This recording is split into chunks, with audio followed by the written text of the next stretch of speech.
was trying to. Yeah, I can. As of right now, yeah, I can. Yeah.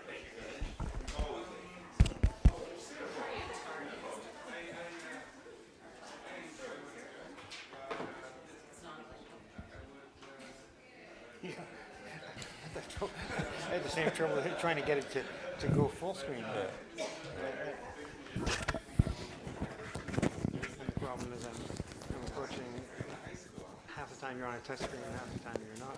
And you're doing this on my laptop. Oh, of course.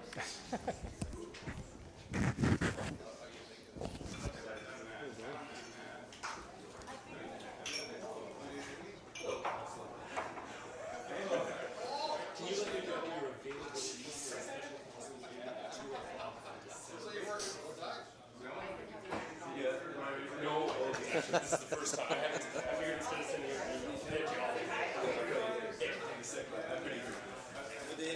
I think it's a waste.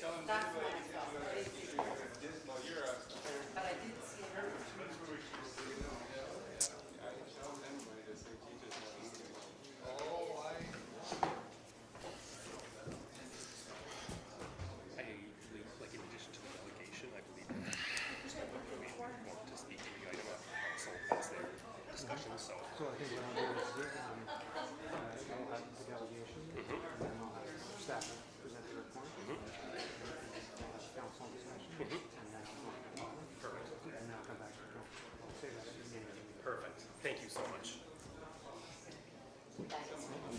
Hey, you're not too bad, you. You're a busy man.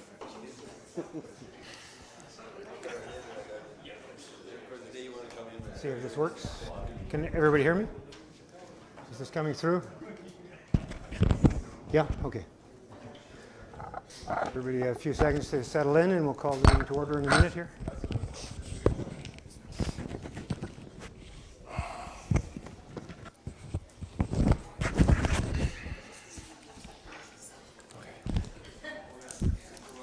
All right, I'll call the special council meeting of November the 6th to order at 2:32 p.m.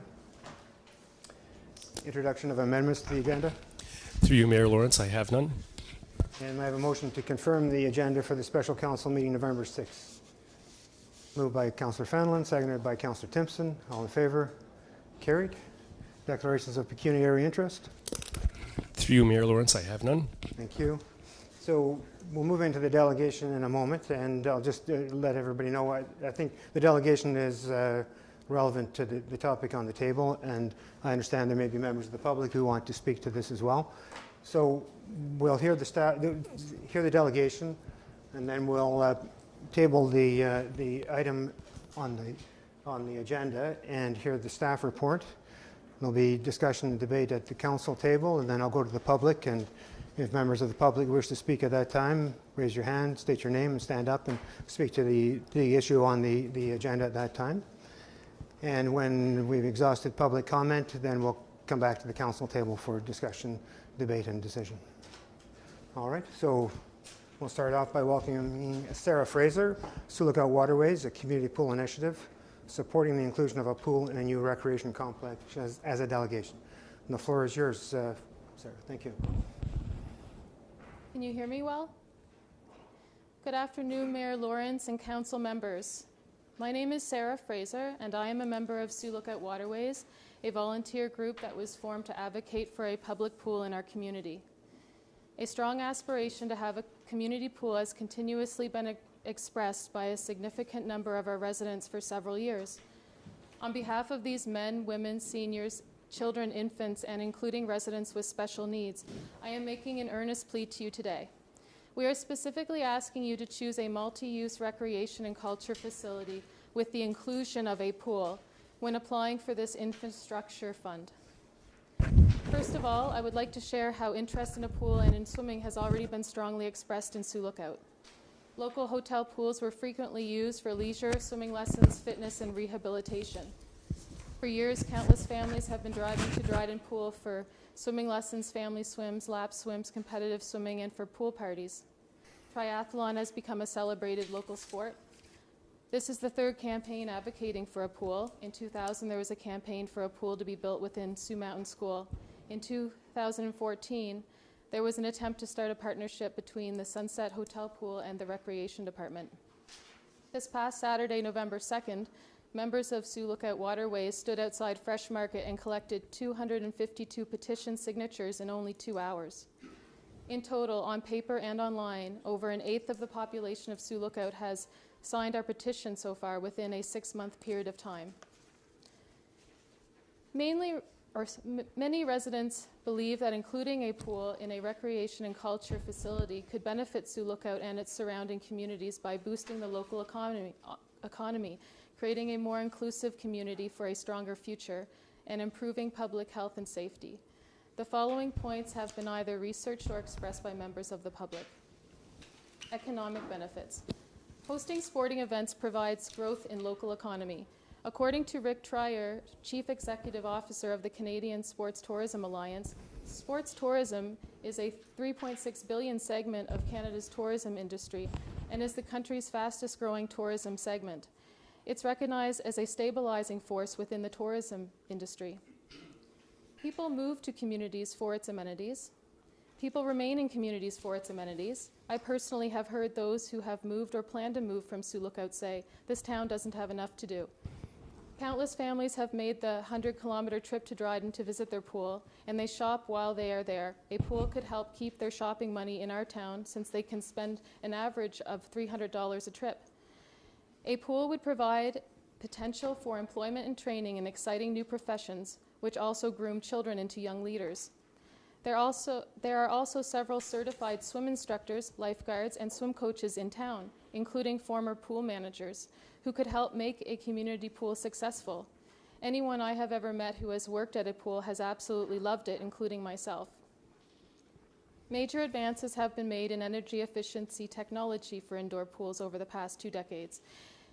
A special U.S. Department of Energy program shows a pool owners and operators how they can achieve these savings. They have stated, heating swimming pools doesn't have to siphon needed funds from already tight budgets. In fact, it's possible to reduce costs for heating swimming pools as much as 50%.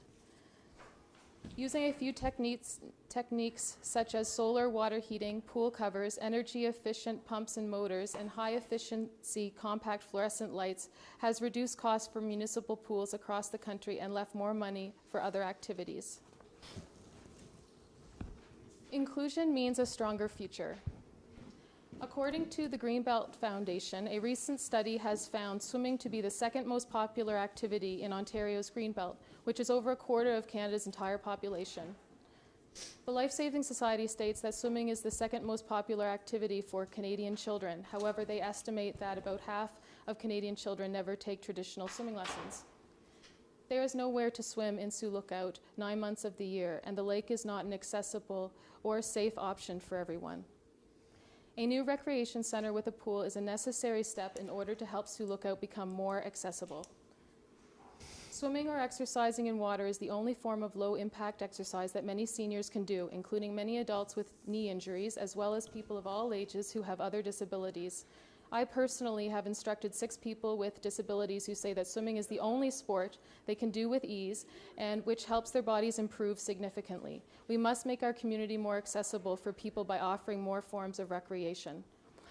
Recreational, educational, and competitive swimming programming could create more equal opportunities and exposure to sport in our region. A pool would provide opportunity for future sport development by supporting national and international athletic potential. Swimming lessons as part of a school's curriculum are thriving all over the continent. For instance, in Toronto, 1,200 students are enrolled every session throughout the school year in one particular program called Beach Swim School. This swim school has saved a number of pools from shutting down in Toronto. Imagine the effect that a pool could have in helping to keep students attending school. Imagine the valuable life-saving skills that they could develop. Principal Wayne Mercer of Sioux North High School has recently pointed out that in order to meet Ontario's safety standards for a student canoe trip, the students must pass a swim test, which can only be done in a pool and with a certified lifeguard and swim instructor. The inclusion of a pool would be strategic in improving the well-being of our First Nation children, families, and their communities, which would include very necessary water safety training. Imagine youth from our northern communities being certified lifeguards and swim instructors and then teach children in their own communities. Red Cross Swimming and Water Safety representative for our region, Chris Brown, has been dreaming of this for years and has been trying to make it happen. He says it cannot happen unless Sioux Lookout has a pool. Public health and safety. Water safety and swimming lessons are important to families and individuals who are living in Sioux Lookout and in surrounding communities. The importance of drowning prevention prioritizes the importance of a community pool over other recreation initiatives. The Life Saving Society's 2019 Canadian drowning statistics state that 43% of drowning victims drown in a lake or a pond. Of the overall drownings, 41% were swimming, 17% were boating. Canada's Aboriginal people are among those least served by conventional water safety training, says injury prevention experts. First Nation and Inuit people, particularly those living in the north, are amongst those at highest risk. The Life Saving Society and the Canadian Red Cross estimate that Aboriginal drowning rates are 6 to 10 times higher than the national average. In 2017, a new study was released by Swim England that proves the health and well-being benefits of swimming. For instance, swimming was proven to lower the risk of death due to stroke and heart disease by a whopping 41%. In addition, exercise in water has been found to improve cardiovascular and overall health, motor skills and coordination, balance, flexibility and range of motion, strength, building muscle and bone mass, relaxation, self-assurance, enjoyment and quality of life, safety and confidence in and around water. Here are some comments from local residents. This is a comment by Eileen Jeffrey, who was a former town councillor for 11 years and senior centre treasurer for 19 years. Pools are not just to have a good time, they are very therapeutic, there are very many seniors who require this type of exercising and the ability to walk in the pool. They are not able to go to the gym for the exercise they require. Unfortunately, our gym is on the second floor, and many people cannot walk up or down that number of stairs. This was not considered when our rec center was being designed. There is so much money in this town that is spent on only those recreation activities the young can participate in. The town council has to realize that they too one day will be suffering from arthritis, falls, or have other problems that may prohibit other forms of activity. Yes, pools are on the expensive side. However, the seniors of today are the ones who built this town, and it is time they are recognized. Also, I am sure that if a survey was taken to determine how many people, young, middle-aged, and seniors have knee problems, it would shock everyone. Please support this cause, knowing that a pool can help you, your parents, your grandparents. It is not just for children. Have you ever thought that we may have a child who could be an Olympic champion given the chance? Comment by former high school principal Steve Poling. If Atikokan can afford to have a pool, then so can we. Comment from Jackson Colin, an 11-year-old local resident. It took me a long time to find a sport that I liked. Swimming has given me confidence and done a lot for me.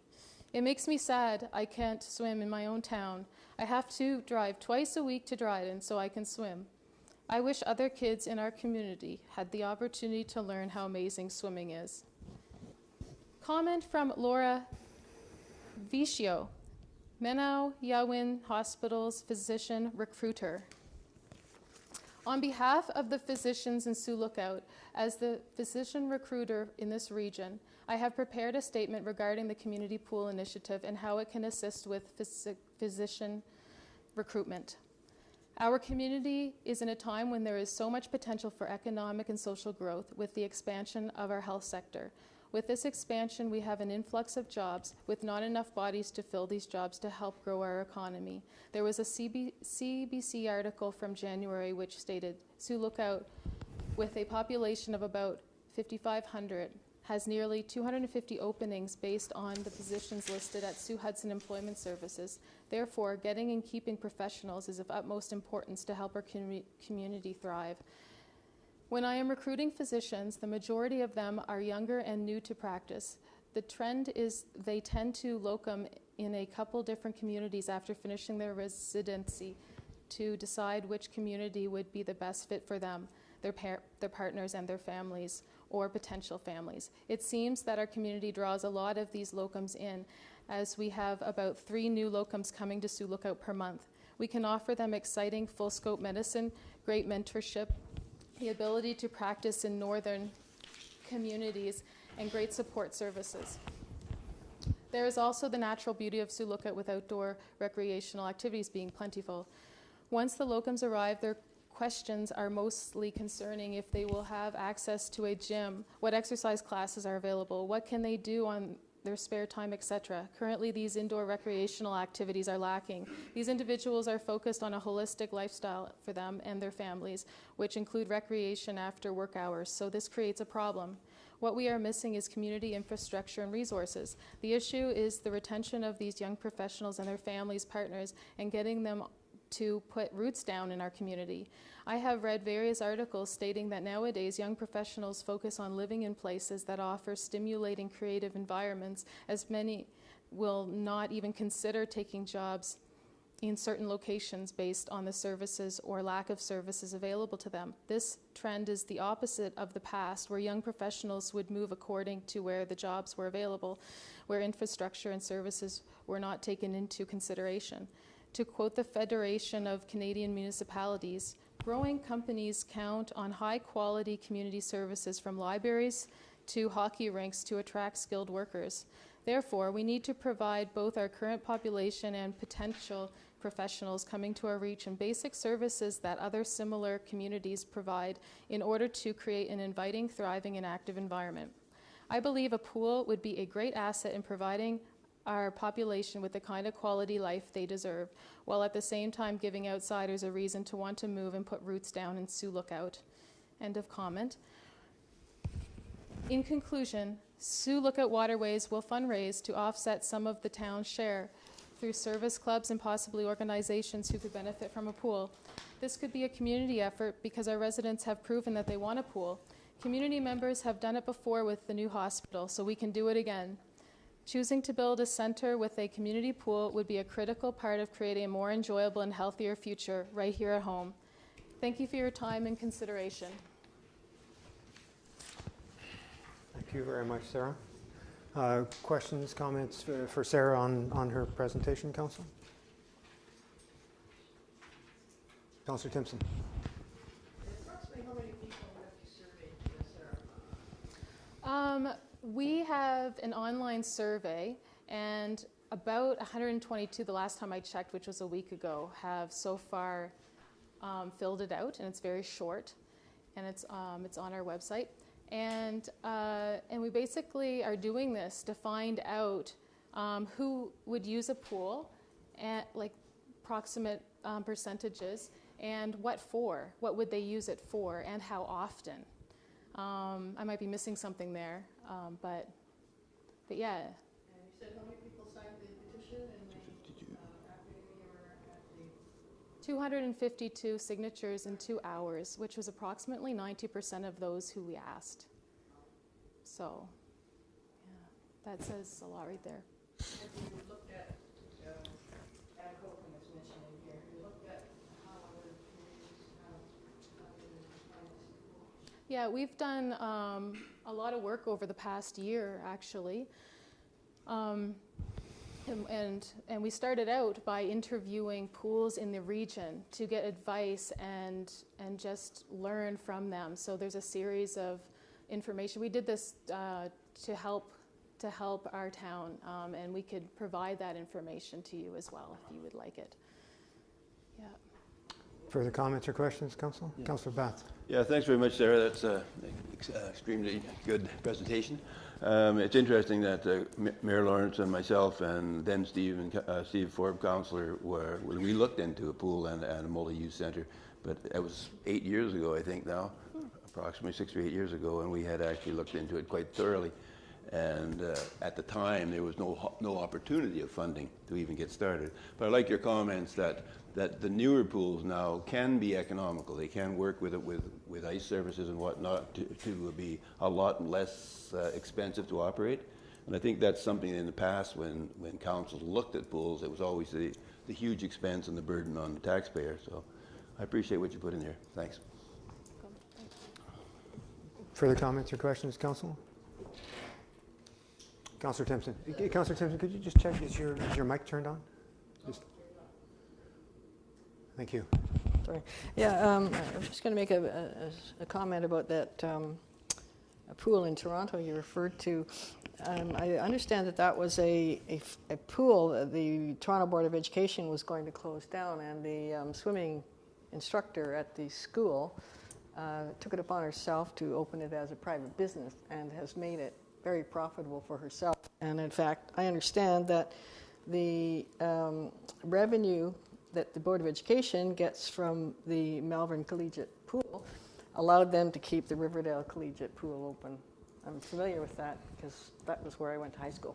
And this is just one story. Through our research, we have stumbled across tons of stories like this about community groups such as ourselves saving pools that were going to be shut down, but that became prevented with also a good plan that was supported by that group, those groups. Any further questions, Council? No, just thank you for bringing this forward. I do agree, and I like the summary of comments you got from people in the community, especially around retention of people coming to town. We know we are a transient town, and some amenities to help encourage people to put down roots here and grow our community that's good to hear too. Councillor Timpson? Yeah, I was just going to say, I think we forget the cost it is to us to become always recruiting new people to come here. It's a big expense at the hotel, or the hospital, just recruiting all the time. And if that money could be put into something else, and things like pools, I believe, libraries, pools keeps people here, people who are good, who want to have that kind of facility here that they had when they lived in the urban environment. So. That's a good point about money being spent elsewhere, perhaps because that a pool could save us actually, such as healthcare as well, it being so good for health. Possibility. Councillor Fanlon?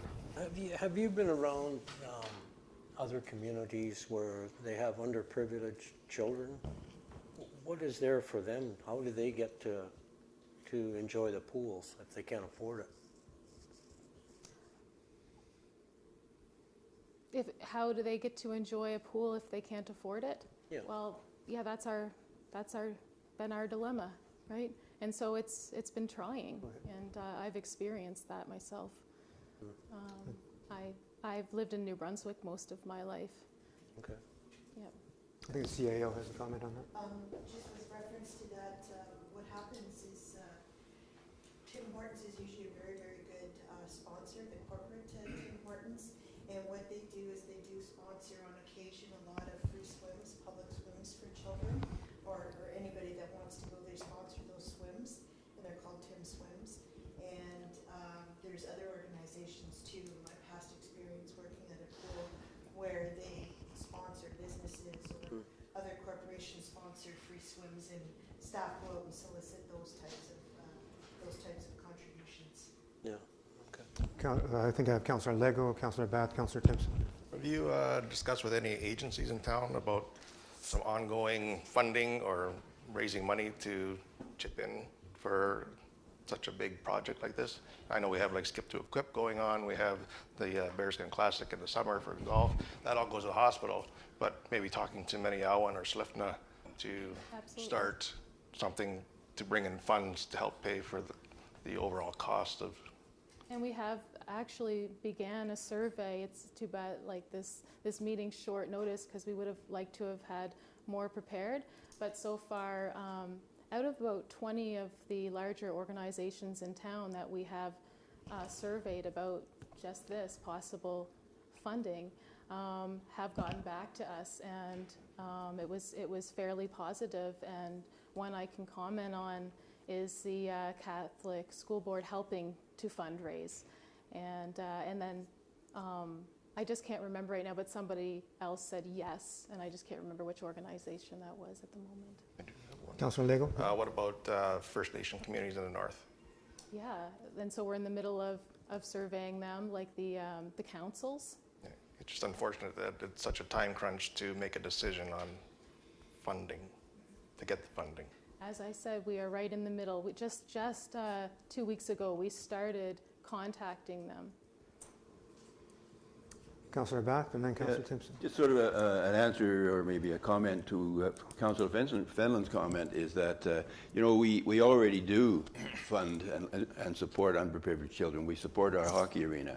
We put a lot of money every year into the hockey arena, so it's no different. It's a different form of exercise, and I think we can't overlook the fact that we're already doing it. We just aren't doing it for a pool. Hey, yeah. Councillor Timpson.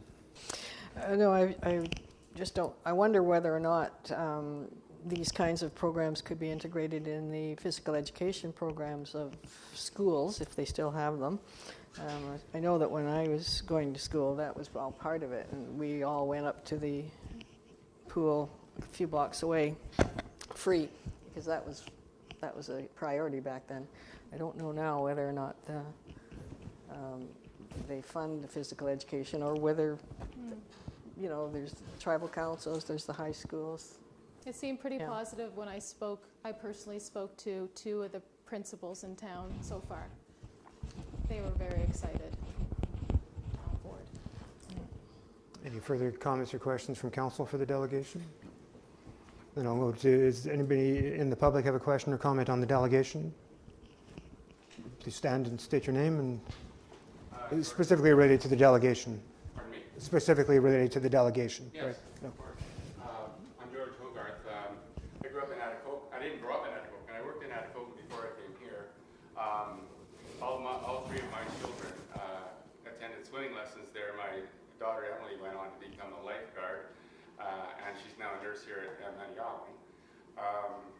Speaking of Olympians, if anybody wants to Google Tom Haney, he's a Paralympian. I'm getting a little emotional here because I know him personally, and he's a great guy.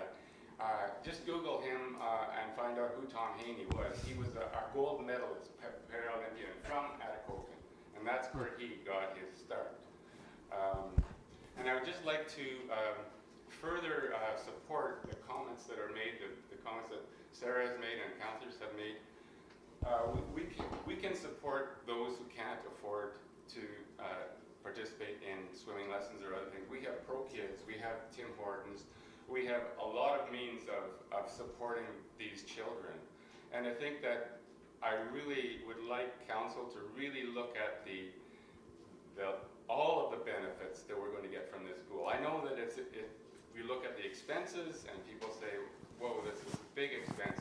But as Sarah points out and other people have pointed out, I was going to the Best Western pool until they stopped us from going there. And there were other people there who were unable to exercise in any other way but be in the pool. They have nowhere else to go now. And I would predict that because they're not able to exercise in the way they were doing, their health issues may worsen more quickly than if they had the opportunity to exercise in a pool. There's lots of technology, and I would encourage the engineer here and other people to really look at the new technologies that's going to reduce the cost of operating a pool. And Sarah's mentioned that, but I think we need to really look closely at how we can ensure that we reduce the cost of operating as much as possible. But, probably a lot of other things I want to say, but I'll let Bob take over. Thank you.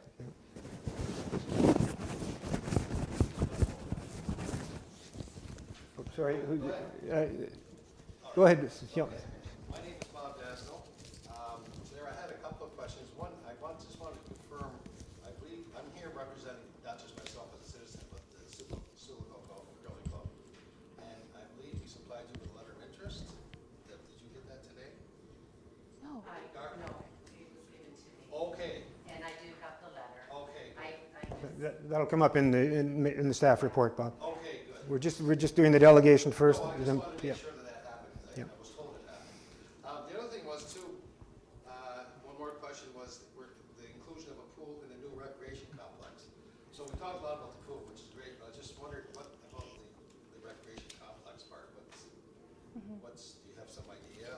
Well, We've heard lots of rumors there about the golf course being included, and possibly. That was one of the ideas that I guess our council was going to present along with 2 others today. And so that's the idea we go for because it mentions a pool. But also, from what I have heard from more experienced and knowledgeable professionals, it would be an opportune time, if not the only time, that a pool could be built in Sioux Lookout and be cost effective, being joined onto a building. And you can't go ahead and afterwards build a pool onto a building, is what I have heard. That's the best I can answer. So you don't know really exactly what that complex would entail? I think Sarah's delegation is the pool. So you can, perhaps in the next part of the meeting, you could ask those questions? Yeah. Okay. Thanks. Okay, thank you. Thank you. I've got at the back row, and then I have, no, sorry, Remy, yeah, behind you. Yeah. Sean Goodry. Sarah, just curious if done any studies or question maybe the pool in Kenora or Dryden to see what it costs to run a pool in 40 below? Yes. I wish I had those notes with me right now.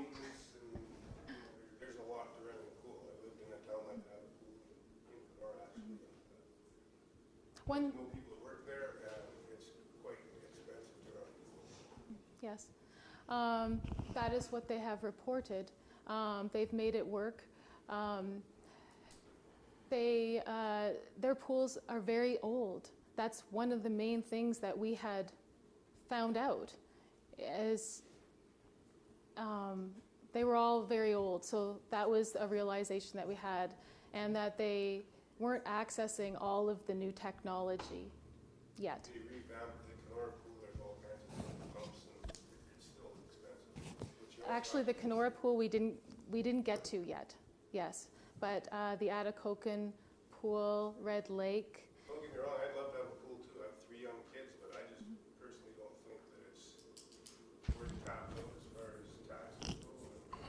And cost to run a pool, I really don't know. I'm representing a people who find that that health can be more taxing, and so they want to protect their health. However, it's very encouraging to realize ways that we can save money nowadays with energy efficient technology, and also support, because it's just being realized more and more how beneficial a pool is with these new studies that I've mentioned too.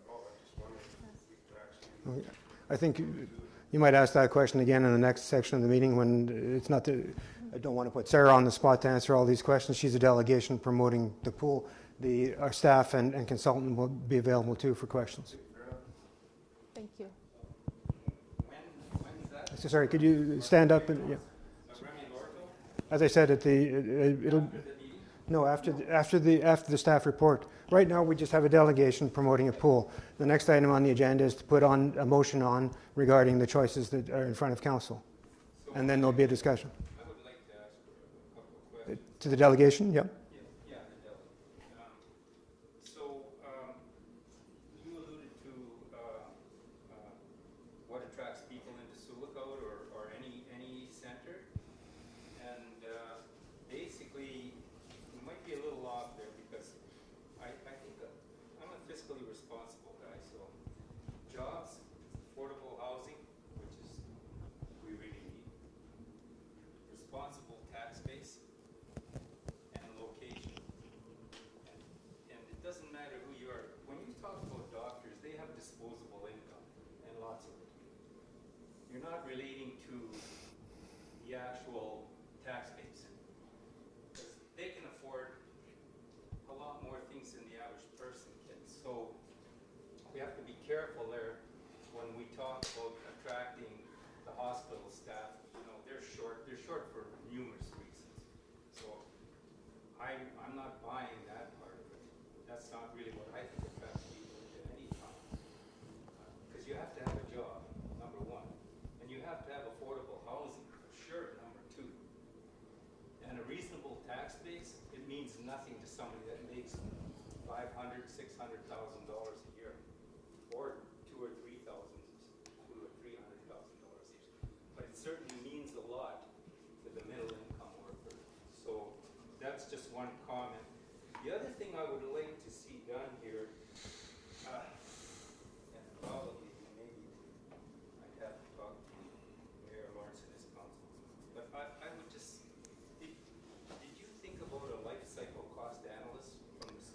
I don't think that's for the delegation. You can ask that question in the next, no, the next section. So you mentioned about raising the funding through raising funds.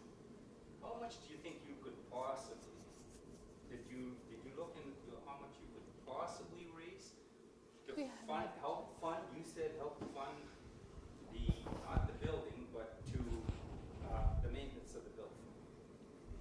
Did your group look into that at all? We haven't had the chance, but we are eager and starting to look into options just because we're so interested. I think that's fair enough at this time. Okay. Yeah. All right, then I'll leave it at that. My name's Ann Saltel, and I'm in support of the pool, if it's affordable.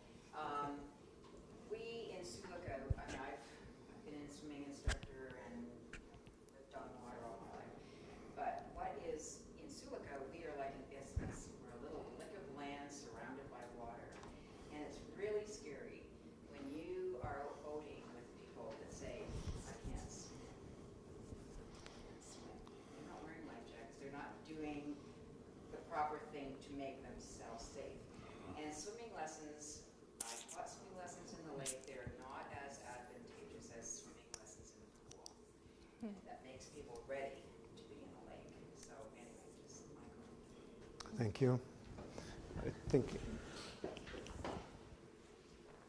can't say too much more than Sarah has already said, but I think we've got to look at the health of seniors. I'm going to use myself as an example. I've got osteoporosis in both knees. I've got whiplash, got a dislocated shoulder. They say to me, use the equipment that's there. I can't. The equipment won't allow me to do the exercises that a pool will allow me to do. And I'm not the only one in that sort of a situation. And we've got to start thinking of the seniors that we have in this town. Everybody is getting older, and everybody is going to have problems of a different sort. So that's one part of it. With the funding, we should be able to get money from the school boards to have students come for athletic training in swimming. They do it for hockey, they do it for curling, and they do it for football, they do it for everything else. So they should be able to give us some money to get going and have all those students occupied with the pool. Who knows? Someday we might have Olympic swimmers out of here if we had a pool. I've got to give you an example. I had to go into Winnipeg to the doctor, so my son wrote me in. We took my two great-grandchildren with me and with him. They're aged 2 and 4. Well, I got a hotel room with a pool, and they couldn't get their swimsuits on fast enough. They got their life jackets on. They got in the pool, and they said, "Grandma, teach me how to swim." So I did. And before we left the pool that night, my great-granddaughter, who was 4 years old, could swim on her own. And if it hadn't been for a pool, it would never have happened.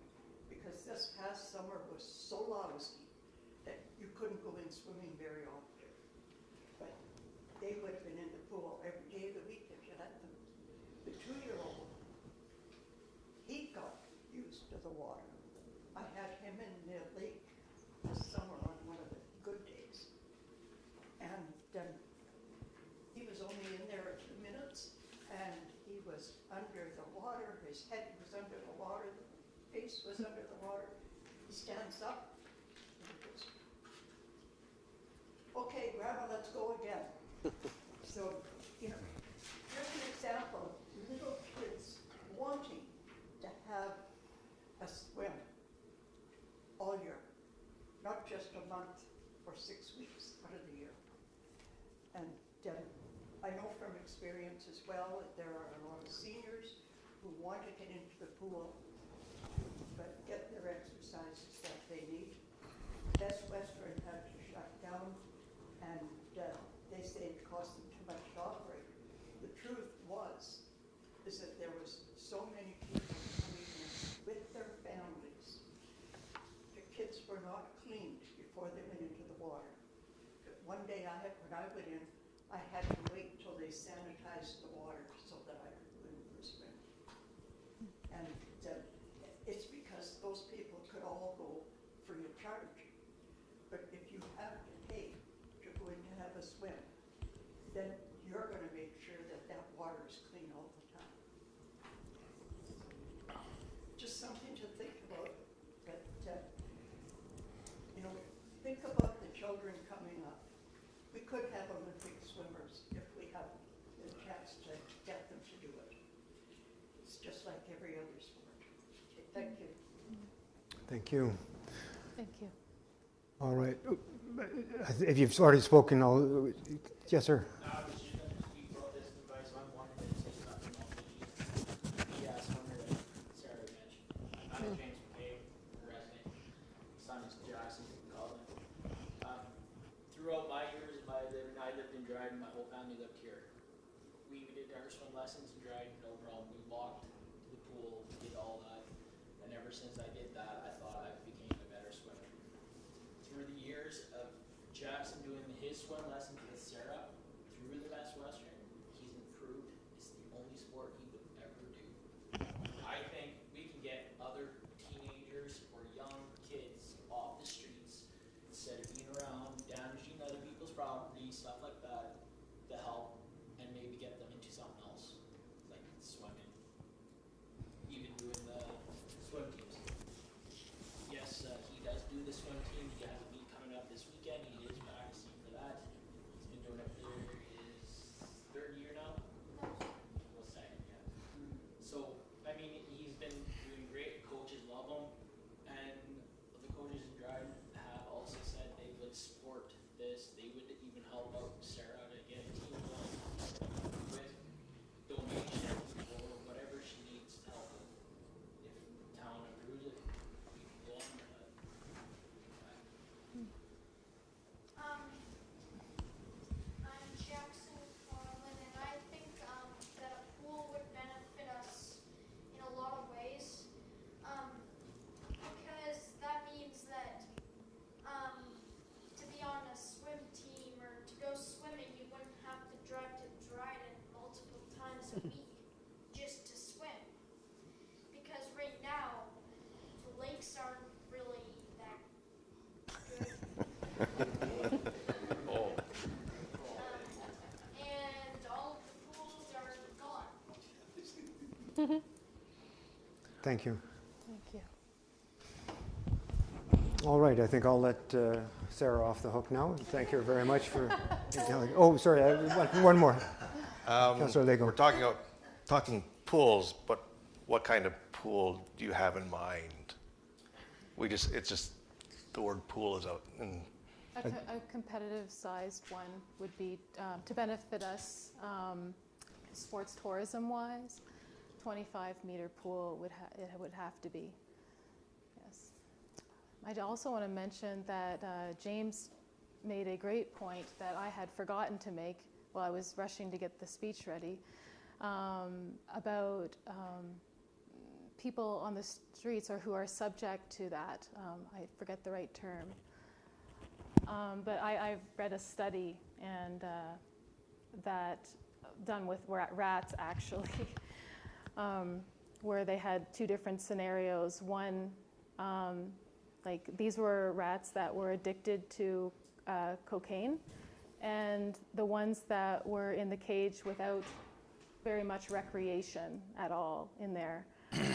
They kept going to, of course, the cocaine, and then in the other cage box, there was multiple activities to do, and those rats even became not even interested in the cocaine.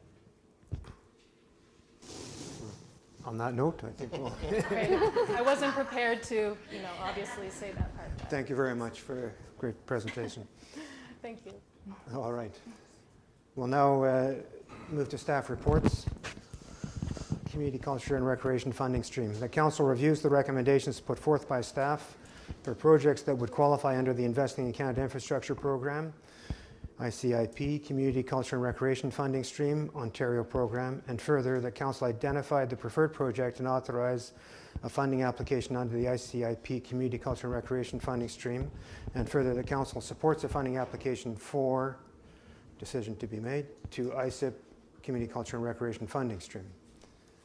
I can put that on the table as it is with the blank. Moved by Councillor Bath, seconded by Councillor Lego. And we will go to staff presentation of the report. And as staff is getting ready, I'll just say I appreciate that this all came together very quickly. We're very much at the whim of provincial and federal governments. And as Councillor Bath had said, it was over the years, and certainly I can go back to 2015, my term on council, we had wanted to do a recreation planning study, a recreation facility planning study. But there was no government programs that were funding those studies over those 4 years. And finally, about a year ago, the flavor of the day was called sports tourism study, I think? Strategy. And it's sort of, really it's a recreation planning study with a target towards sports tourism, but recreation planning. So that came up, and then we went through the process of applying for the funding to do the study and got the funding and then the RFP, and we're about 1/3 of the way through that when in September, I believe, the federal and provincial governments finally agreed on releasing this funding stream. But they put a deadline on November 12th. You had to have your submissions done by. So that's we're in this tight crunch, and I want to say thank you for staff for putting together a report, and we had to have a special council meeting to get to it. Putting the report together, having the consultants do some work ahead of schedule there, and here we are. So with that said, staff's ready to present the report. Thank you very much. Can you hear me? We can. Oh, we're really close. I usually talk so loud, so I'm afraid to hurt anybody. Can you hear?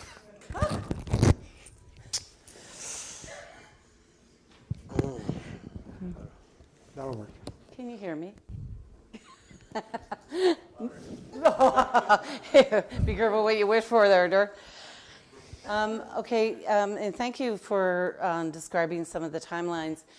Just to shorten the window, they encourage you not to all try and download your applications on November 12th. November 11th is a holiday, so they don't know technically if it's a smart idea. So, in fact, we've been working diligently to cover most of our, do our due diligence, and our anticipated date of submission would be this Friday. So moving that forward, in the recommendations put forward, we did look at 3 alternatives. There was I'm not sure if everybody in the public saw the presentation, but just to simplify it, the federal government would be 40% of the total project. The provincial government would be 33.33% of the project, and the applicant would be 26.67%. Because our community is over 50% Indigenous, I've been having several conversations about opportunities to reduce that percentage based on the partnerships that could be developed. The first recommendation was Humphreyville Trail Rehabilitation. And we went through the process of looking at the rehabilitation due to the timelines and time frames. A price was submitted by our Public Works manager at approximately $1.3 million. That would just also incorporate a portion being extended from the trail system onward and down to Cedar Bay facilities. The trails to be funded must connect and be part of the recreation facility. That's one area that we're having a bit of difficulty with, as sidewalks are not eligible under the funding. Only the trail networks are. So you can do it and upgrade your sidewalks that are part of your trail connectors to make them safe and accessible, but they would be considered an eligible cost. Sorry, just you said you transposed the numbers. You said 1.3 million. It's 3.1 million. Oh, 3.1. I apologize. Well, now I'm going to get a real exciting look. 3.1. I was trying to soften it. It didn't work. And so based on the short time frame of looking at that, the manager made a recommendation that it would probably not be feasible at this time because to submit an application because of the uncertainty of the rehabilitation project and the cost of doing the project. Recommendation 2, oh, by the way, trails are eligible. The ministry has indicated most of the trails, people that are looking at trails are looking at them for safety purposes in the northern communities as part of areas of lit areas and walking areas for safety. If they're part of a municipal infrastructure, they have to be attached to the infrastructure, i.e. a baseball diamond is beside your recreation center. So that it's a complex. It's enhancing or expanding your area. Recommendation 2 was rehabilitation of the Silcote Memorial Arena and Recreation Center. And as many of you may be aware, the original structure was built in 1948. There's been South Arena elevation in 1977. And 1983, there was dressing rooms added. 1997, the roof and the arena were renovated, including additional rigid insulation and new shingles. In 1999, the dasher board system was replaced along with installation on new low E ceiling. 2010, a new waste plant. 2017, LED lighting. We did conduct, through our sports tourism strategy that we've just completed our baseline report and review, which will be forthcoming to council on the 13th of November. And I can say that it was conducted by Kuwait Nasky, and Norm Lawrence is in attendance today to support me if necessary. Our facility, based on the rating process of the FCA, which is the Facility Condition Assessment process, was rated as good. The cost to correct identified deficiencies would cost the community $656,400, and the replacement of the existing value of size would be $14.97 million. What's important to note is the perfect reason that we have been given a good rating, regardless of whether or not it's functional or it's accessible, is the fact that that the municipality has done a really good job of maintaining and investing and continuing to invest. In order to be eligible for the funding to do a rehabilitation project, you have to be able to exceed the Accessibility for Ontarians with Disabilities Act. You must also show that you are addressing functionality and use of existing facilities. You have to demonstrate a community need and optimize the asset. Based on the size of our asset and being currently, we actually do not meet the correct parking by zoning bylaw. So in fact, if we were to go out, we would be even encroaching onto more of the parking area, which would mean that, again, we're not increasing or expanding our footprint to address our service gaps. It's also very important to know that under the multipurpose category, large-scale renovations and expansion of existing facilities over $5 million could be eligible. Right now, the cap on rehabilitation is $5 million, but again, in our current situation, it would be very difficult. We also are landlocked in that area. There's no way to go out. The properties around us all are owned or being built, rebuilt themselves. Therefore, the recommendation to staff that the council consider investing in a new location to construct a multi-purpose facility, utilizing the current level of investment to maintain, and in addition, to apply the municipal accommodation tax on an annual basis to offset the cost of the construction. Recommendation 3, a multi-purpose new build construction. It has been several decades since infrastructure funding for multi-purpose recreation and culture centres. Canada and the province of Ontario have recognized the need to replace aging infrastructure. The municipality of Sioux Lookout, throughout the many council terms, have always identified recreation, culture, amenities as a cornerstone of a flourishing, livable community and essential for providing high quality of life for the residents and visitors alike. Over the past 10 years, the attraction and retention of employees has become one of the leading issues being addressed by the current council. The municipality has taken steps to focus on this economic opportunities that could be realized from being known as the hub of the North and providing 31 Far North communities for healthcare, education, social service, justice, and recreation. The municipality has been developing with diligence and foresight needed to guide important funding amenities and program decisions like Menayawan Regional Health Centre, the Ministry of Natural Resources Sioux Lookout Fire Management Headquarters, the Heritage Train Station Centennial Centre, the Sioux Lookout Airport, the Waterfront Development and State-of-the-Art Secondary School. One of the conditions of the funding is to prove that you are capable of these size of projects.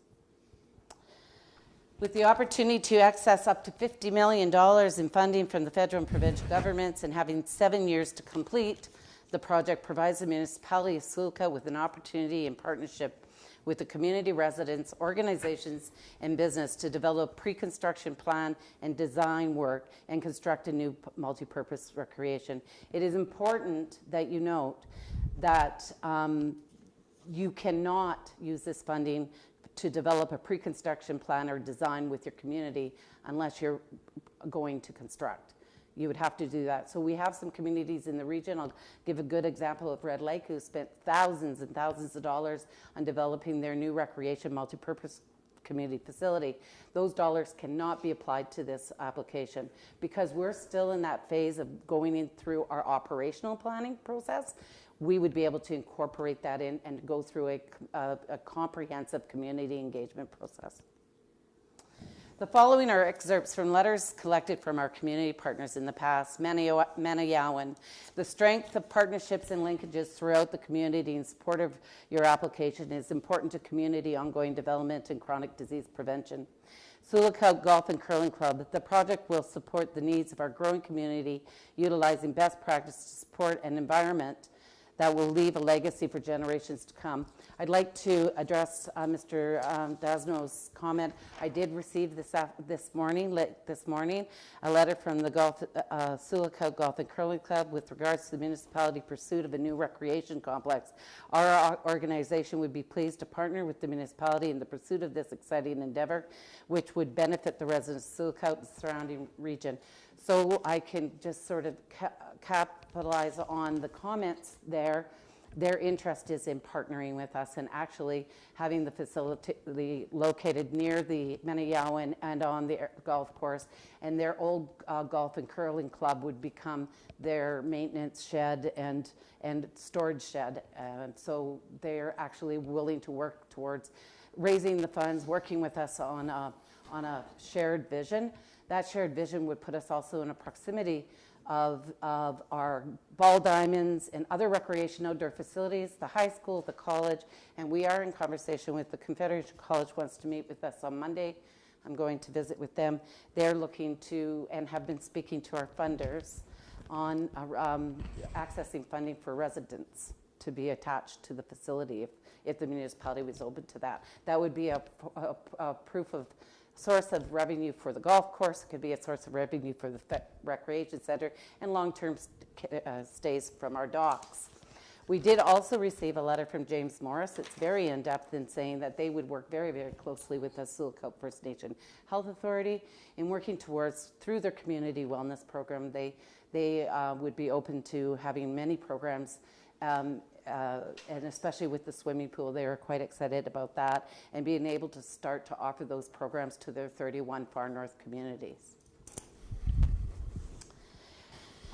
Sioux Lookout Minor Hockey Association, over the years, the AG and Ice facilities are inadequate. The facilities do not meet our needs to support the growing number of hockey participants in our programs.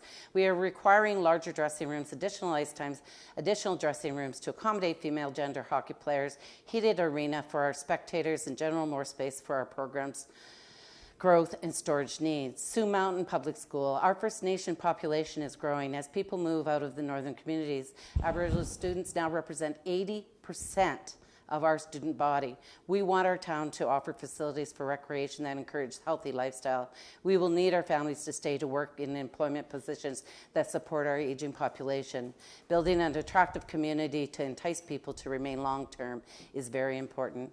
Northwest Catholic District School. We would like to work with the municipality of Sioux Lookout to develop an innovative approach to recreation planning that will address the short and long-term needs of the community. First Step Windward Shelter. The project will support the needs of a growing community, utilizing best practices to support and build environment that will leave the legacy for generations to come. Firefly. We are Firefly excited that the municipality is taking this positive step to ensure accessible programming for everyone, including low-income families, youth, First Nations, and senior populations. Queen Elizabeth District School, now Sioux North, that was on their old letterhead.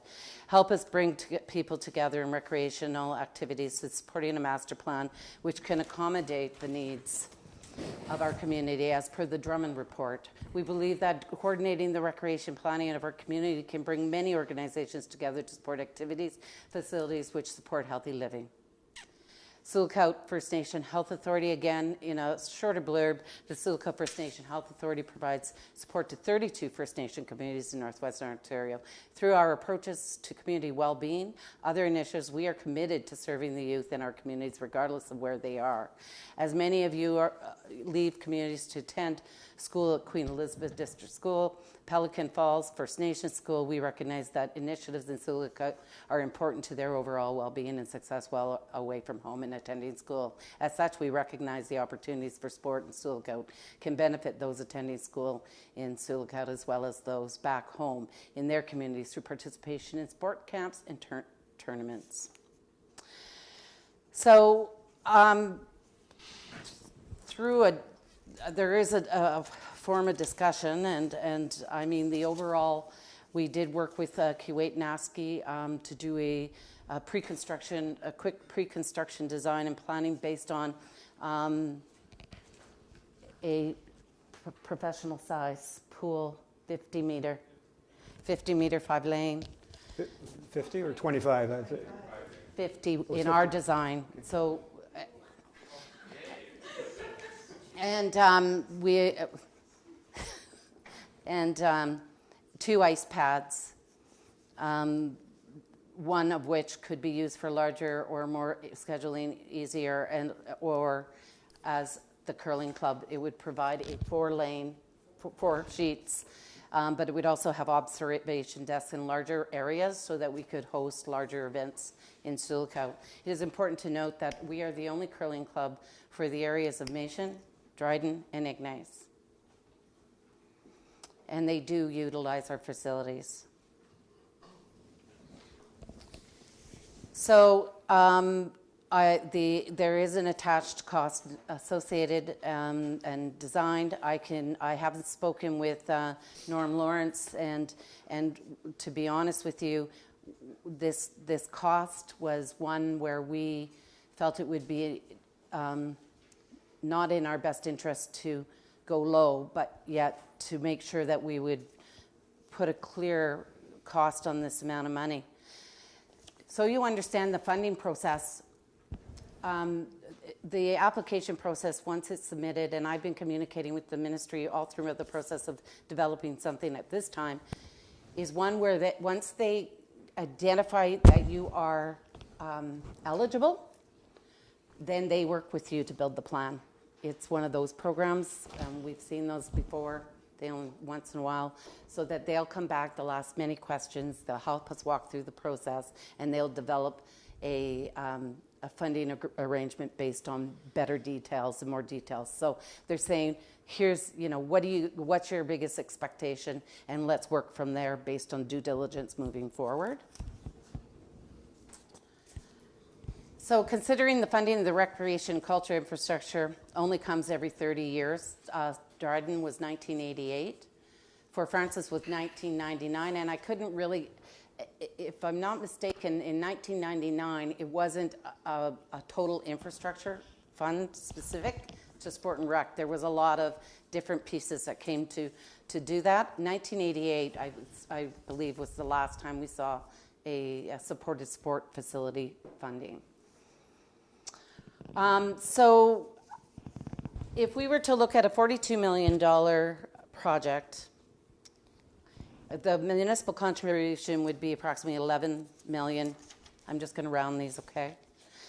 Provincial contribution would be $14 million, and the federal contribution would be $16 million. Considering that the community has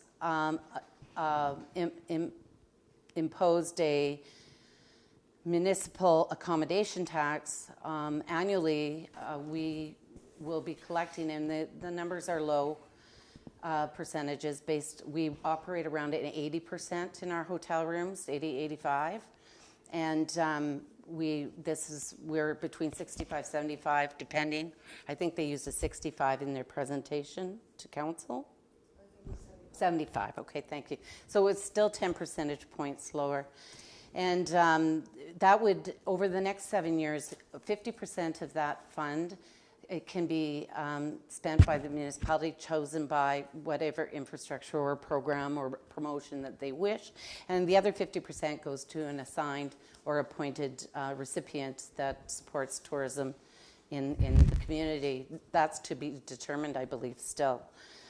If we were to start to collect that tax starting now, for 7 years, we would raise $1.57 million. That could be put towards the cost, the overall cost, bringing the cost of our first initial cost to $9.7 million. We also don't have to take out the debenture or finish the project until the 27-28 fiscal year. So if we were to proceed, we would go through a planning process, community consultation, and design, and then go into the the tendering process, the design build, whatever process we take, and then we go into the construction. We did do some determination on other constructions, similar types, so we would probably be finished by 2024, 25. So then our final payment would be due upon total completion.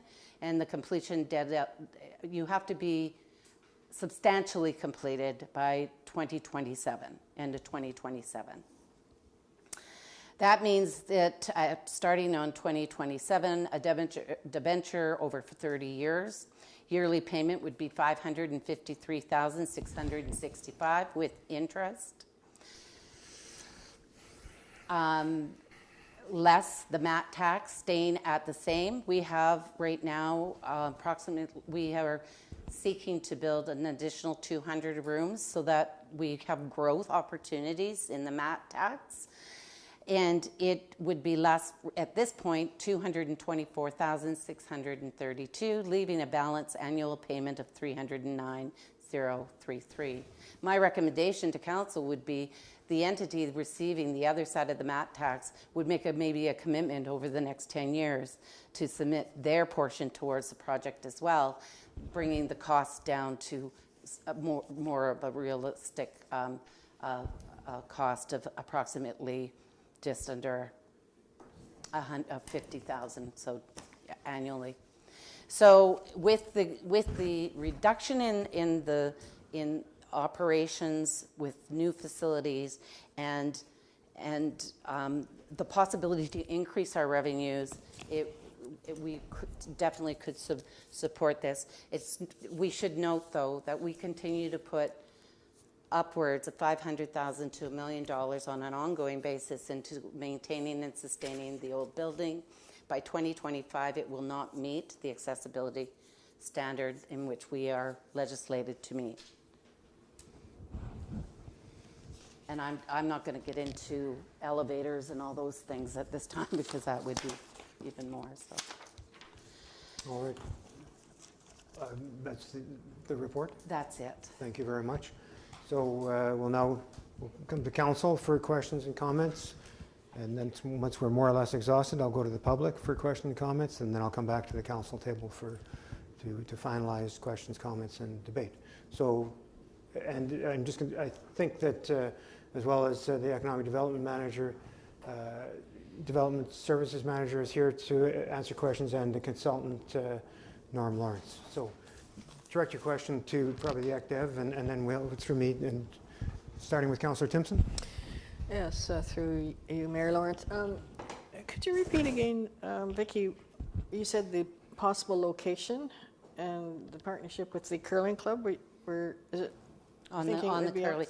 The only difference is in the discussions that I had with the member that was speaking with me on this is, there would be, where the location would be, they would change 2 holes. So 1 or 9, they would just swap them. And the land is on their land there. There's a portion of land. And then the parking would be beside that. So you'd take out some of the golf course? Is that what? Well, there is property there at the golf course. But there's also the hog property as well. So I would just caution everybody, I think the level of detail at this time is very large overview. Yeah, so okay. It has to be developed as we move along. So if you Could change. It was just an expectation. Yeah. Okay. Councillor Bath. Yeah, I agree. I think the concept is we either want this or we don't want it. We've talked about it, like I say, 8 years ago we were talking about it, and we had decided we probably did need something like this, but again, funding wasn't available. And it's not very often $50 million comes, essentially falls in your lap. So I don't, 30 years or whatever it is, that's fine. It's a long time. I think we would be foolish to squander the opportunity on minor projects. If there's an opportunity to do this large project, we can always get $3 million. It sounds like, obviously we get it all the time for roads, we get it all the time. That's not a big deal. $42 million is a big deal.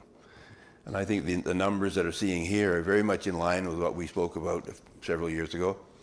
And at the time we didn't have we were hoping to use the property in town, so some of it would be almost a gift. So I really think I would support this. It does so much for the municipality. It shows that we are thinking ahead. It shows that we are a progressive community, and it shows that it's a positive attitude. That's what I like so much about the presentation we had. Again, it was a positive attitude compared to mostly we get presenters coming to us with negative attitudes. And that was a positive attitude, and I really, really appreciate that. Sorry, that's not, you'll be out of order the next time, Mr. Hogarth. Yeah. Council, further comments, questions? Councillor Lego. Just regarding the curling club and golf course, is the golf course wanting to run their facility out of this new facility? Yes. Yes. They did indicate to me today that they have a real interest in still leasing out the kitchen at the old one, but the rest would become storage only because they're doing quite well with the students from the high school. I'll speak up to that later. Yeah. So the intention is that they're having a difficult time sustaining and continuing depreciating infrastructure, and there is a good synergy. And the more that we can demonstrate that, the partnerships, the more opportunity that we have to be successful. Councillor Fenelon. I'm sort of on the edge of thinking about the location of where we're going to put it is quite a ways from central location. It's too bad we couldn't find someplace centrally where people can actually walk to, and young kids that go into the arena, as they do now around town. A lot of people let their kids walk normally down. This is going to be on the outskirts of town, basically. So That's one of my concerns. And the other one is that moving ahead with it, and I agree somewhat that with the funding portion of it, but it's, can we make it cost effective with running something like this, which is not, we're not used to running something so big, and trying to keep everybody together with the rink services and all the other services that are out there. That's going to happen within this structure. Presently, right now, some of the talk is that our fees are too high to use the arena, and there is some other ways that people are doing stuff out there in other locations around town. So, having said that, that's about all my concerns. I'll get to you in just one second, Councillor. Just on the location that Councillor Fenelon alluded to, is it? I looked at the plan, which is very preliminary. Is it possible to shift it to the east so that it would still be golf course land? It's in that land that the golf course, I think, at one point contemplated a housing development, so that you would access it where 2nd and 3rd Avenue intersect, and the 2nd Avenue road allowance carries on to the golf course, and then we would access it there and develop the land, just shift it a bit east. Is that something that could be considered? Are we that preliminary? Oh yeah. Like really, we just wanted to show a footprint. Yeah. But what most importantly is it's all the synergy that is required for the funding. Absolutely. So close to the hospital, close to the trail system, close to residential, close to the I just think that by moving it to the east, your infrastructure costs would be a lot less to the extension of 2nd Avenue, and the possibility of that synergy being close to the existing curling club, being close to the high school, the Sioux Mountain School, the baseball diamonds. So that would be something, and I know we're preliminary, but I just throw that on, if we are, and I'm quite sure we are that preliminary, that could be hopefully considered.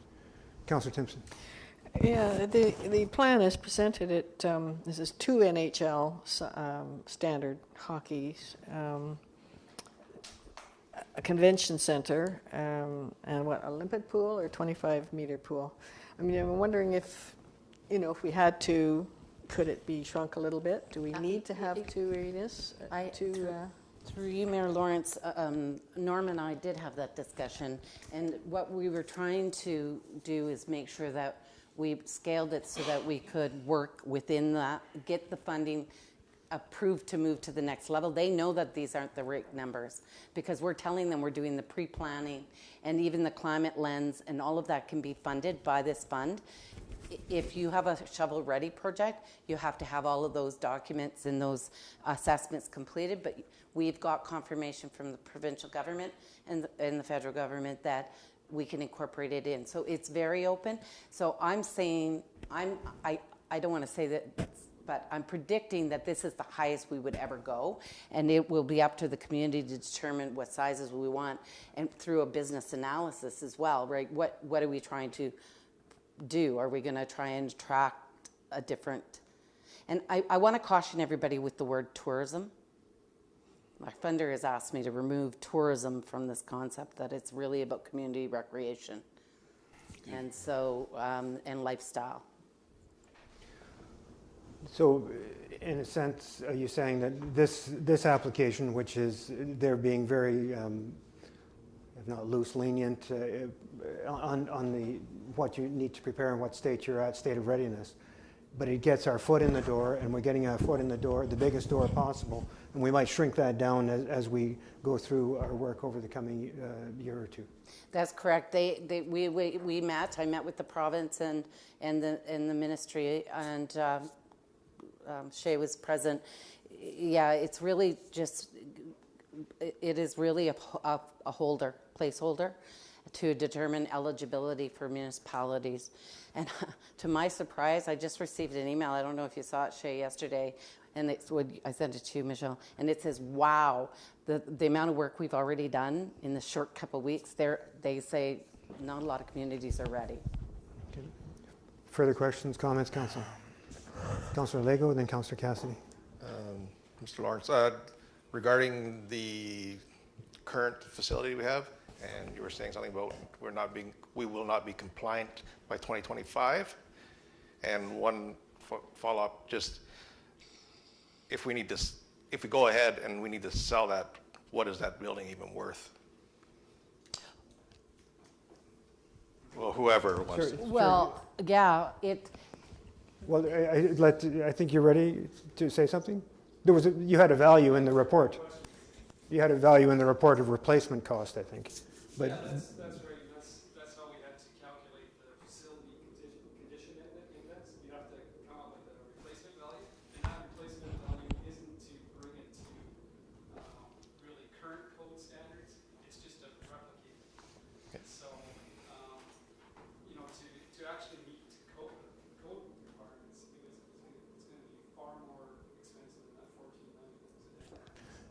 were you asking for the market value to sell it as an arena? No, to sell the building, because Oh, for it's office not space, worth- whatever it's going to be. Yeah, that would be pretty hard to answer at this. Yeah. Good question. Yeah. But through you, Mayor Lawrence, we do have a lot of commercial interest. If that building was to be deregulated, and there's organizations right across the street that would probably plow her down and build on it. They're already developing their plans, looking for that landscape. We have no commercial land downtown left, so I see it as a prime opportunity to market the property after. I'm just thinking that money could be put towards Correct. the new facility. Or the new value of the property built on the site, that tax value. Councillor Cassidy. So I've been wrestling with this as well, and it's kind of what I thought what you're saying about ask for everything and then cater it down and trim it down from there, which is good. I like that approach for this.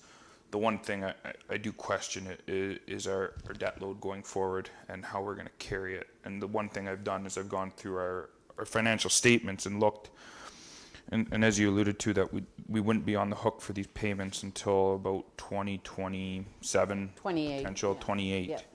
So rough math. Again, I'm not a mathematician or anything, but from what I can tell, and staff, Michelle and Carly, have been great in getting me to these numbers to me, like literally just before the meeting. We're looking at about, by 2028, payments of about $25,000 a month will be off the books from the loans that we currently have, plus $80,000 a year with some of the semi-annual loan payments we have right now.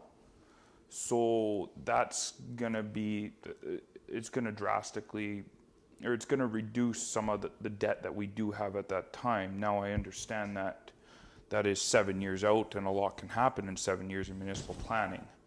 But with what we're saying with these partnerships and trying to build stuff, we have that time to engage in fundraising, engage in partnership building, and try and make up some of that difference. So what I'm getting at here is based on what I see, worst case in 2027, that the debt load we have coming off can be compensated with this rec center.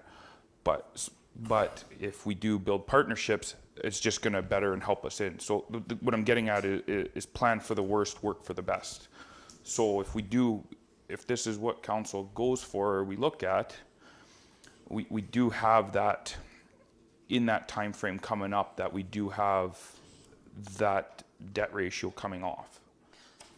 So Yeah, through you, Mayor Lawrence, it should also be noted that a lot of the municipalities that are looking at this have to go back to municipal affairs and request a ceiling, an increase in their ceiling of borrowing for a period of time, so that they are eligible. We're still way below our ceiling. But you're right in saying that there is time, and there is not a lot of time, but it can be discussed, and I am having this discussion about applicants and who can apply and who can own, because 6.67% could be the real value if we did have a strong partnership. And I'll give an example with Sioux Lookout First Nation Health Authority. They would be the applicant, and the funds would run through them to the municipality. At the end, they would be the owner-operator, the ultimate owner-operator. So I have 48 hours And so I've been night and day. But I can tell you I've had some really excellent discussions, and we have some really good partnerships. So, I mean, if I could do it, I think the ministry will allow us to have that opportunity within the development process. Further questions, Council? Councillor Simpson. Did we not, it seems to me, a few years ago, I think may have been 2 councils ago, we started a recreation center fund, reserve fund. Is it still there? There used to be one. It was specifically for a new facility. I remember Councillor Forbes was it was his idea, and we started. But at any rate, there is money there. Whatever happened? But at any rate, that's something to think about. Still there. Still there. I have to follow up on that, but I can Yeah. send out an email to council. Yeah, and I would like to say I support the application of the. I think the trail is fine the way it is. We don't need fancy trails here, and I don't think it's worth putting more money into the old facility. It's like putting money in a pail with a hole in it, and it's not going to serve our needs of the future. This is a one-time opportunity. I think we would be remiss not to at least give it a good college try. Thank you for your work. Councillor Daigle. Thank you. It's that, I think that as council, we have to be cognizant going forward that we're not still plunking money into this facility if we decide to go with a new facility in the next 8 years. Yeah. And at some That's a good point, that point. money could be diverted to Yeah. into a reserve fund or reserve. Well, Further comments or questions, Council, before I go to the public? And we'll come back to the Council table after. So anybody in the public, please stand up, state your name, and Ann Saltel, I'm just curious if you could explain if when you said ultimately the Silicon First Nations Health Authority would be the owner of the building? No, that's not what I said. I said what the funders have said, because our community is over a percentage of Indigenous people, so Truth and Reconciliation is strong in this. And what I said is, let's say we said to the Silicon First Nation Health Authority, will you be the Indigenous applicant for a new facility? And the ultimate owner-operator would be the municipality. That's not their core business, but the funder would acknowledge that it's a First Nation initiative. I thought you said ultimately it would be. No, it's called, in the applicant, it's called, you have to define who would be the ultimate owner-operator. sorry, but Raymond was first. Go ahead. I just wanted to understood that I'm not against any of this. I've always been a recreation guy myself, and I think it's a great idea. But again, the golf course thing is kind of perplexing because is that privately owned, Bob? I don't like, well, who owns it then? We'll do that through the chair, and we won't have discussion in the audience. This is going to be an issue because when you start to get the money. No. But again, I have to go back. I like the idea, and I like the standalone pool is not, we can't afford. The whole complex, we might be able to work that out, and I think it would be great. It would be beneficial to everybody in this town. The whole, what we have over there is starting to dissipate.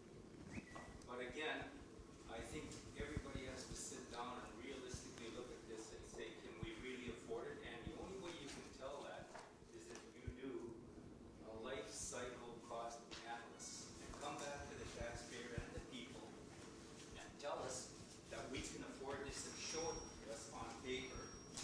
And like I said, I'm not against anything recreation. I've always been, and I would support it if it's feasible. So I just want to clear there that life cycle cost is important. Because when you talk about decommissioning the new arena, that building, we all know that doesn't come cheap. Now, do we have to do that, or would the people, would we sell the building as is and you take care of it? There's a lot of things to look at. You may have a building sitting there with a bunch of steel and no takers until you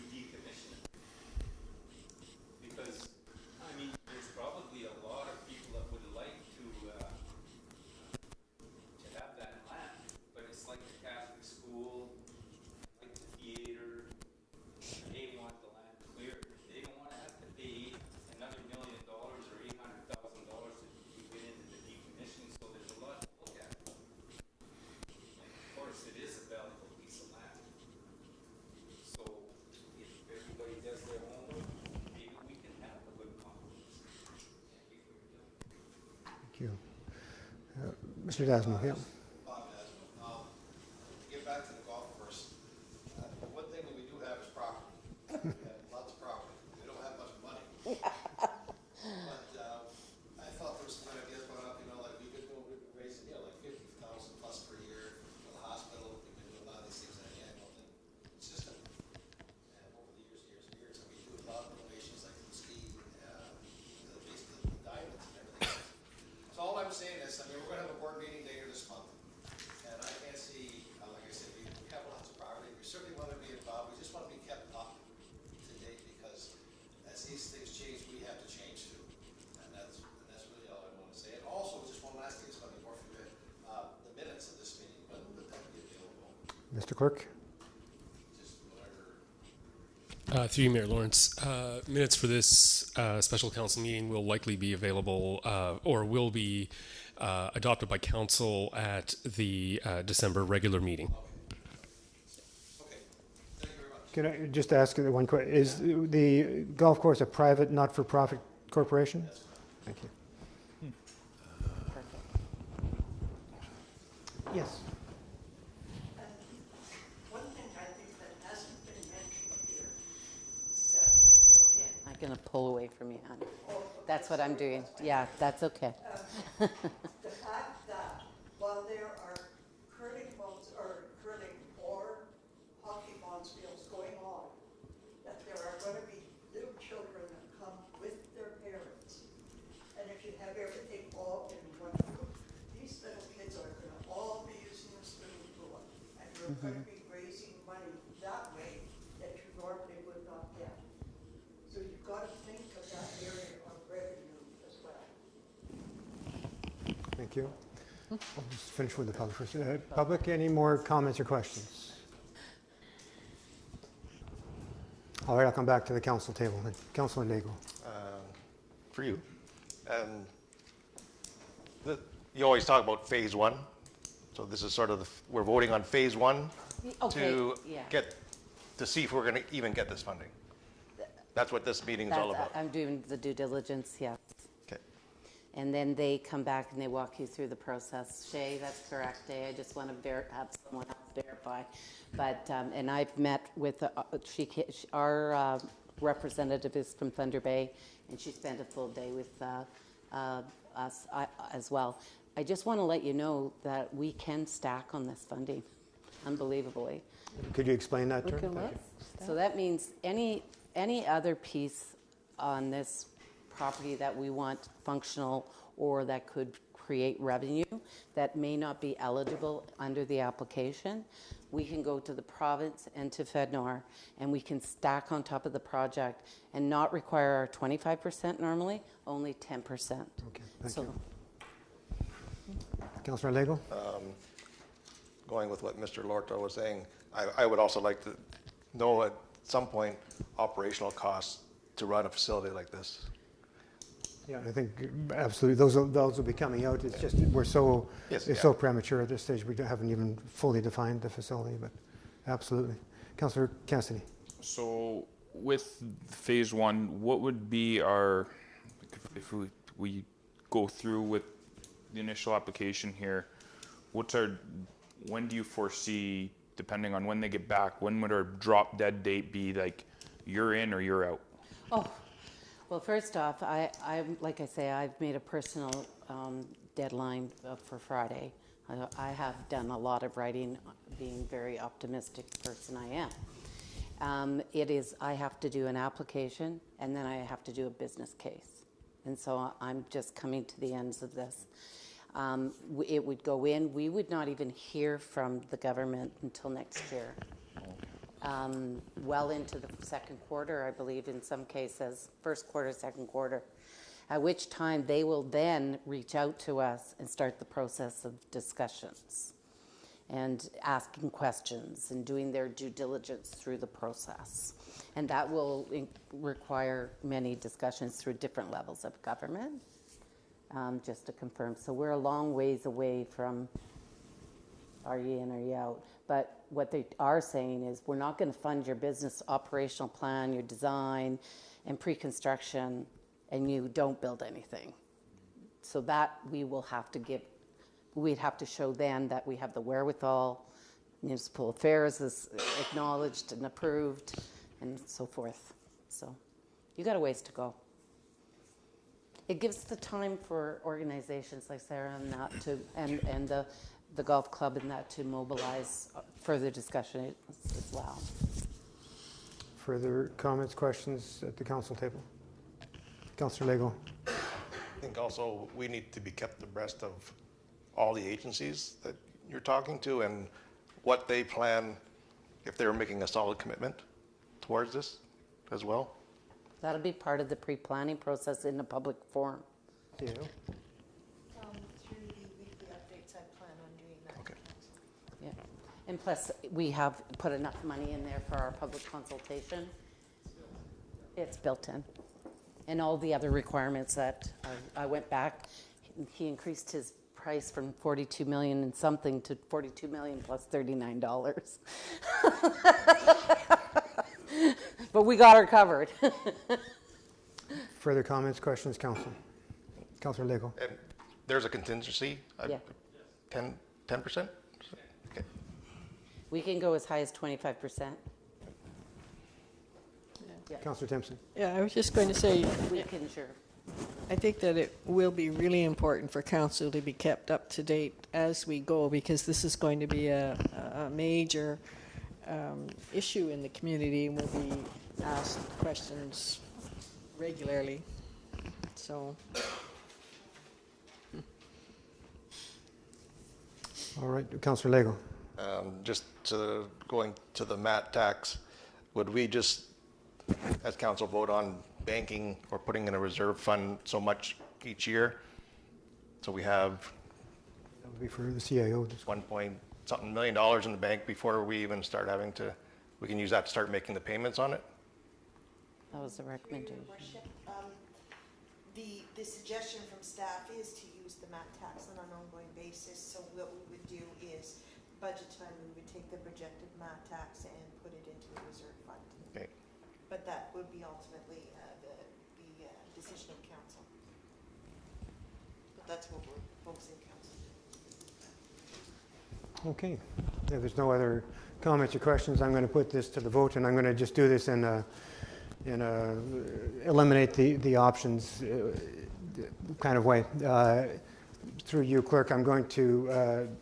The motion is on the table, and if I filled in the blank with "do not apply" for anything.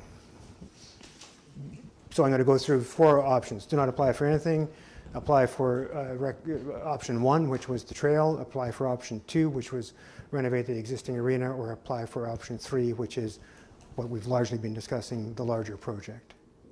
Is everybody on board with that? So we can. So anybody in favor of option? Well, I did not call it option 1 of do nothing. No application to be submitted on anything. Do you want me to do a carried defeated, clerk, or can I just do this as okay? Anybody in favor of the option to do the trails? Anybody in favor of the option to renovate the existing arena?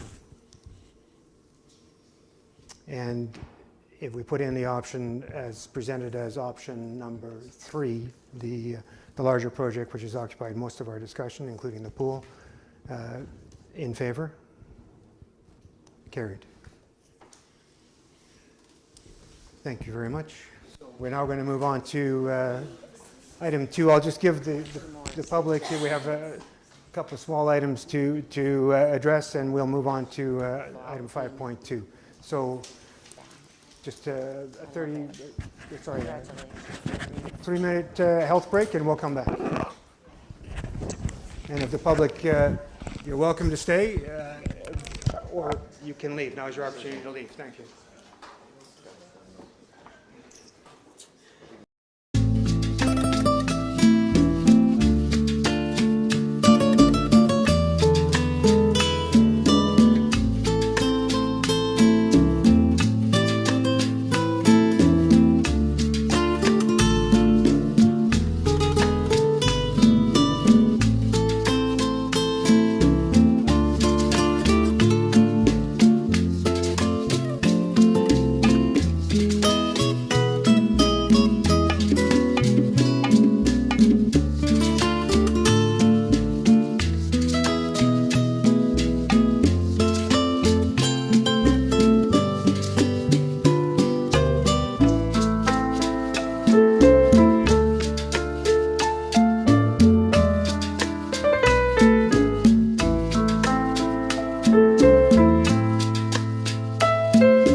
move on to item 5.2 on the agenda. Western Pool. Oh. And so it's The council appoints Mayor Doug Lawrence to the Northwestern Health Unit's Board of Health to fill the vacant seat that was created as a result of the death of Councillor Calvin Southall on September 18, 2019.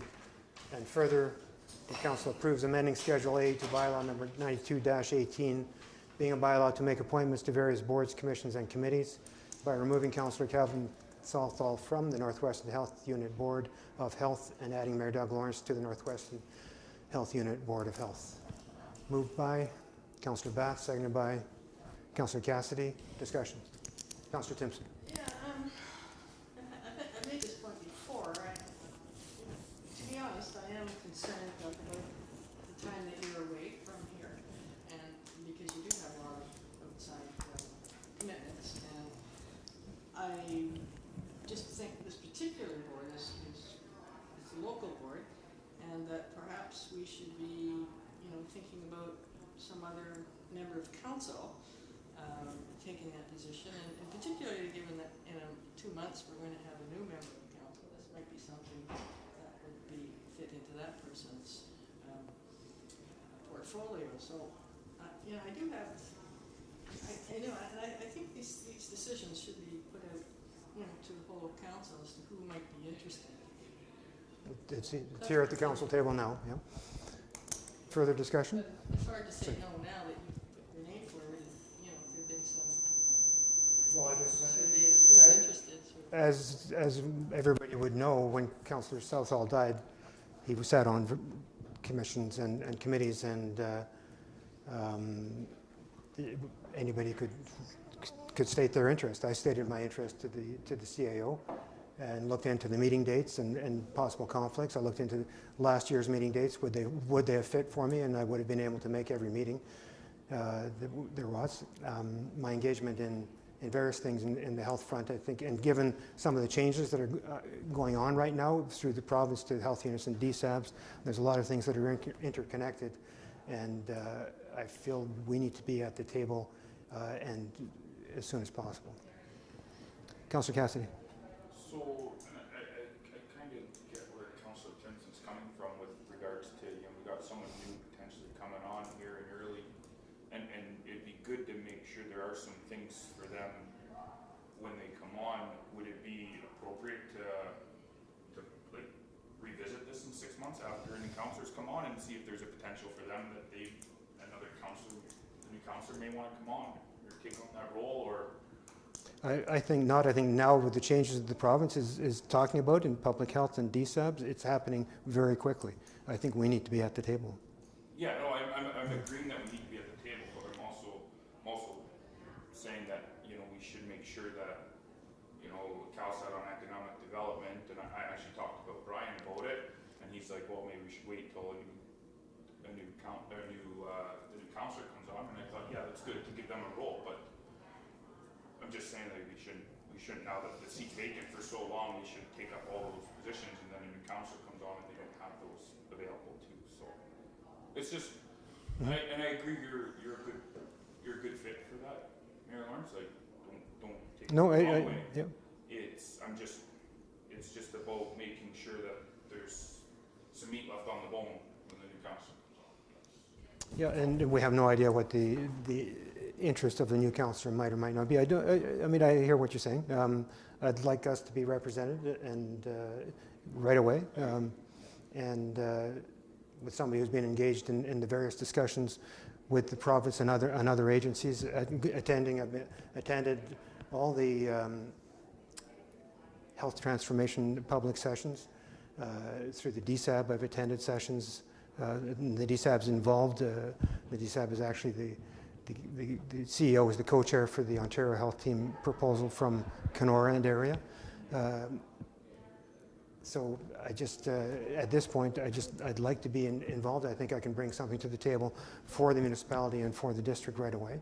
And within 6 months, if there's a new councillor, we can consider redistribution of, or look at all our roles and see how we want to reconfigure if we do. Councillor Timpson. Should we not be looking seriously at appointing deputy mayor on a rotated basis as we have done in previous years? Because if you're going to be away so much, there's going to be more and more requests from people to step in for don't, you know, that's not on the agenda right now, so I don't want to go there, but I will address being away. You know, it's rare that I cannot meet a function. I know this Sunday I'd asked for if there's anybody on council who could attend the Skip to Equip for me, and apparently nobody else can. At this point, I'll ask again by email. But I am available. I've been in town for I think I went to Toronto for one day 2 weeks ago. The AMO meetings, I think there are 4 a week, 4 a month, excuse me. A year, 4 per year. That's better. Maybe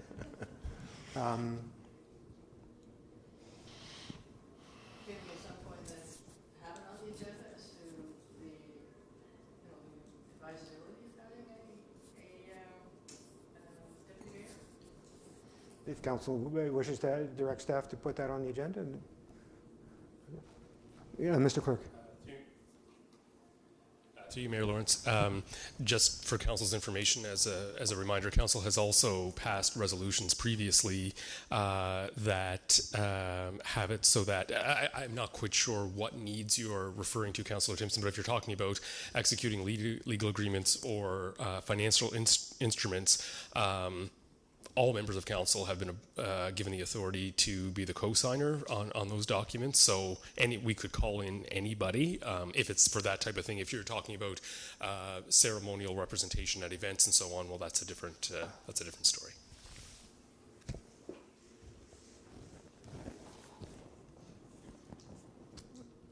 Councillor Batt. Yeah, I'm certainly okay with you running for this position. I don't think anybody else on the council actually can fill it as well as you would, just because of your knowledge of what's going on in the district and in the province. So, and I don't think a new person would certainly be the person to put on it. I think it's too important to board. So I would certainly support you in there. Further discussion, council? And if anybody else wants to put their name forward, then that could, if this motion is defeated, then we could do another one. But the next meeting is November 15th, and I'd like us of the public health unit. I'd like us at the table.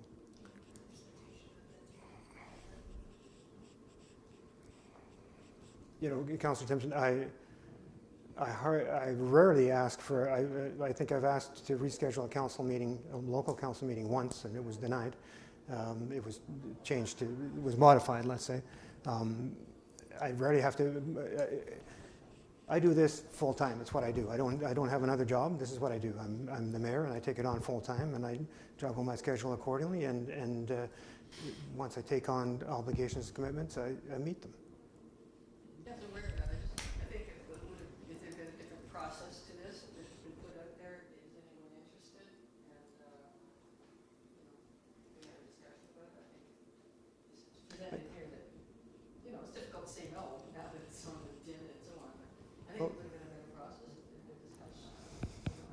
Councillor Lego. I would agree with Councillor Timpson that something like this should be put out either by email saying if any other council member would like to represent us on this board, then we have, at least we have the opportunity to do that.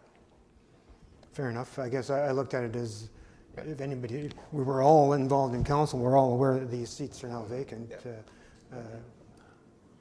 Yeah, just in this case, I think it's important that somebody's on right away. By the time you go through a selection process of bringing it up to council, several meetings, somebody saying they're willing to sit on it and then decide to go, we could easily miss 1 or 2 Northwest Health Board meetings. So I think this is a better process to make sure we don't miss. We, in our last term of council, I don't think we did a very good job of representing municipality on Northwest Health, and I think we don't want to be there again. Councillor Lego. I don't think there'd be a process. I just think there'd be an email. You send it in, 2 names or 1 name shows up at this meeting, and we vote. Okay. I'm not sure who moved this, but we could have a friendly amendment. If there's any councillor who wishes to put their name forward at this time, and we can vote. Honestly, I won't be offended. I've given you the reasons why I'd like to do it, and do it now. I don't have an issue with you being on this board at all. It's just that people should have the chance to put their name forward. They could have, like an email could have went out a week ago or whatever, and it's apparent that Councillor Timpson probably wanted to sit on this board. Not necessarily, no. But it sounds like that's, Not necessarily. okay. You're looking for a process? I wouldn't presume that I could just throw my name in either. I would wait for an invitation. If I were, I would wait for an invitation to say, rather than exactly.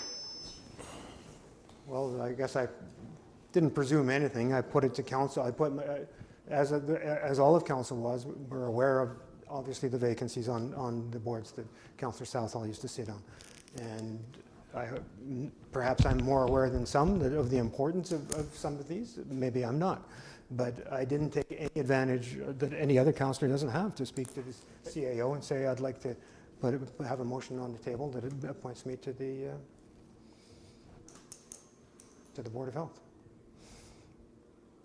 If there's no further discussion, all in favor? Carried. Thank you. Bylaw number 96-19, being a bylaw to confirm the proceedings of the Council of the Municipality of Sioux Lookout, November 6th, special council meeting, be read a first, second, and third time and passed. Moved by Councillor Fenlon, seconded by Councillor Cassidy. All in favor? Carried. Motion to adjourn. Councillor Fenlon, seconded by Councillor Timpson. All in favor? The meeting is adjourned. Thank you.